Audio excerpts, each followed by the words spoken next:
एक जमाने में हमारी दुनिया में डायनासोर का राज था। वे वही चलते और घूमते थे जहां आज हम चलते हैं। इसी हवाओं में इन्होंने अपनी सांसें ली, इसी दुनिया पर उन्होंने लड़ाइयाँ लड़ी। इन विशाल और खतरनाक दिखने वाले डायनासोर ने करीब 14 करोड़ सालों तक इस दुनिया पर राज किया। उस समय डायनासोर की काफी तरह की प्रजातियां थी। इनमें से कुछ शाकाहारी थे और कुछ मांसाहारी। तो कुछ डायनासोर काफी शांत माहौल के थे और वही कुछ डायनासोर बहुत ज्यादा खतरनाक हुआ करते थे। ये उस समय के सबसे कामयाब जीव थे। लेकिन अचानक ऐसा क्या हुआ? आखिर वो ऐसी कौन सी घटना थी जिसकी वजह से इन डायनासोर का नाम और निशानी मिट गया? इस बात को जानने के लिए हमें करोड़ों साल पीछे जाना होगा और डायनासोर्स के आखिरी दिनों के करीब से देखना होगा। तो आइए चलते हैं आज से 65 मिलियन साल यानी कि 6 करोड़ 50 लाख साल पीछे। आज से करीब 6.5 करोड़ साल पहले पृथ्वी पर मौसम बिल्कुल सामान्य था और चारों ओर सूरज की किरणें बिखरी हुई थी। लंबे लंबे पेड़ों से टकराती हुई समुद्र की ठंडी हवाएं और डायनासोर के चिल्लाने की आवाज।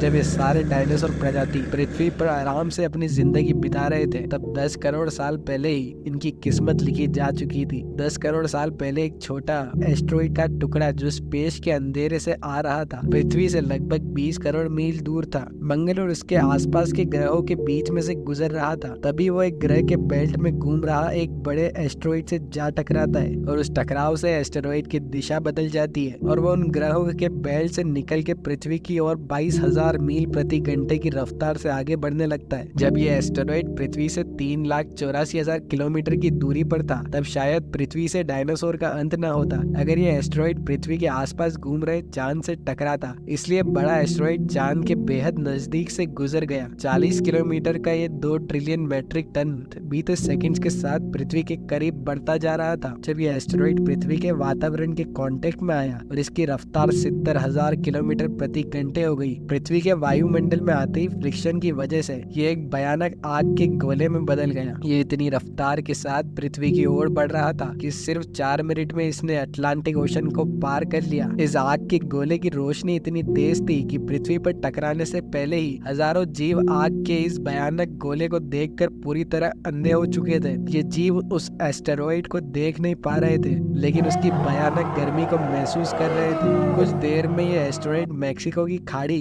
के पास जमीन में टकराता है और लगभग 35,000 डिग्री सेल्सियस की एनर्जी वाला एक भयंकर धमाका होता है। और इस एस्टेरॉइड के धमाका लगभग 10 हाइड्रोजन बम के एक्सप्लोजन के बराबर था। यह धमाका इतना ताकतवर था कि इसकी टकराते ही पृथ्वी की लाखों टन धातु अंतरिक्ष में चली गई। धमाके की वजह से एक जगह का सारा मेटल और पत्थर आसमान में धूल के बड़े बादलों में बदल गया। 16 मिनट 40 सेकंड बाद जमीनी टकराव की वजह से धरती के अंदर चारों ओर 11.1 तीव्रता का भूकंप की तरंगे उठने लगी। इस वजह से समुद्र में विशालकाय लहरें पैदा होने लगी और एक के बाद एक चारों तरफ सुनामी की लहरें आगे बढ़ने लगी। भूकंप के तरंगों ने सभी सक्रिय ज्वालामुखी को एक्टिव कर दिया, जिसकी वजह से जगह जगह डायनासोर का विनाश होना शुरू हो गया था। धरती के महाविनाश की प्रक्रिया शुरू हो चुकी थी। इस भयानक धमाके में रेडिएशन की मात्रा इतनी बढ़ चुकी थी कि इसके 800 किलोमीटर के दायरे में आने वाले सभी जानवर जलकर राख हो चुके थे और आसमान में उड़ने वाले डायनासोर्स इन जमीनी खतरों से तो बच गए, लेकिन ये तो बस शुरुआत थी।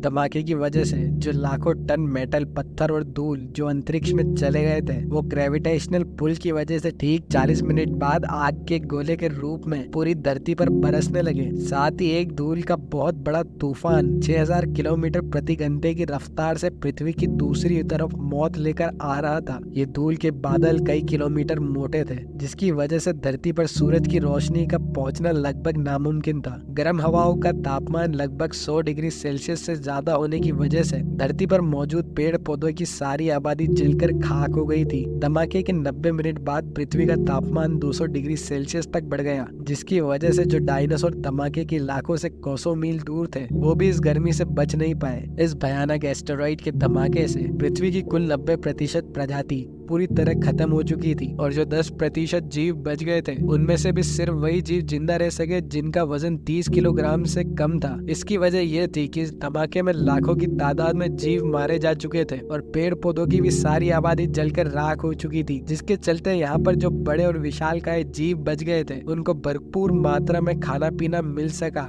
लेकिन ये प्रलय किसी दूसरे जीव के लिए फायदेमंद साबित होने वाला था। धरती पर डायनासोर का अंत एक छोटी प्रजाति के लिए एक सुनहरा मौका लाया और वो प्रजाति थी मैमल्स की। मैमल्स क्या थे, कैसे बच गए, महाप्रलय से डायनासोर के अंत के बाद इंसान कहां से और कैसे आए, ये सब जानेंगे हम पार्ट 2 में। अगर आप चाहते हैं कि हम इस वीडियो का पार्ट 2 जल्द से जल्द बनाएं तो इस वीडियो पर 2000 लाइक्स जरूर दीजिए और ऐसी ही वीडियोस के लिए हमारे चैनल को सब्सक्राइब कीजिए। फिर मिलते हैं अगली वीडियो में, बाय।